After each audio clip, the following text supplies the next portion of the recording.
Beda x-xogħol mill-korporazzjoni għar-riġenerazzjoni tal-Port il-Kbir sabiex jinħoloq aċċess permezz ta' lift fil-bastjun ta' San Salvatore f'Marsamxett. Dan il-lift li huwa wkoll wegħda elettorali se jiffaċilita l-aċċess għal ferry landing f'Marsamxett.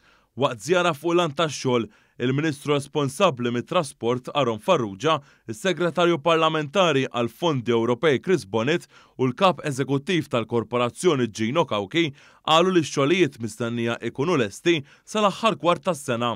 Huma spjegaw li peress li l-lanċa bejn Taslima u l-Belt Valletta li tintuża minn eluf ta' passiġġieri tidħol fil-parti t'isfel ta' din iż-żona.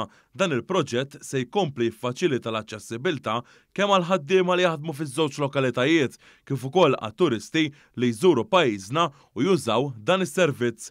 Il-Ministru Farrugia spjega f'permezz ta' dan il-proġett mhux biss se tkompli iddur ir-rota ekonomika għax aktar nies se jitħajru jagħmlu użu mis-servizz, imma wkoll se jkompli jagħmel it-traġitt bejn il-Belt u Taslima wieħed aktar aċċessibbli. Din hija miżura tal-manifest elettorali li permezz tagħha fix-xogħlijiet naħa t'isfel tal-Belt Valletta ikun hawn ukoll dan il-lift ta' madwar 5 solari illi allura jwassal lin-nies mill-ferry landing ta' Marsamxett biex imorru l-Belt Valletta mingħajr ma jkollhom l-itlajjar li hemm sal-lum il-ġurnata. Is-Segretarju Parlamentari Bonnet qal li dan il-proġett mhux biss se jiffaċilita l-aċċessibilità, iżda se jikkumplimenta wkoll l-interventi l-oħra li jiffukaw fuq ir-restawr tas-siti kulturali u l-preservazzjoni tal-assi storiċi fin-naħa t'isfel tal-Belt. Hawnhekk sar isir dan il-lift illi sa jaqgħad letteralment lil Taslima mal-Belt. Bekk ħajsir ħabb iktar turistiku, se nagħtu iktar aċċess faċli għall-Belt Valletta u bekk nolqtu dik il-mira li dejjem kellna tal-konnettività aħjar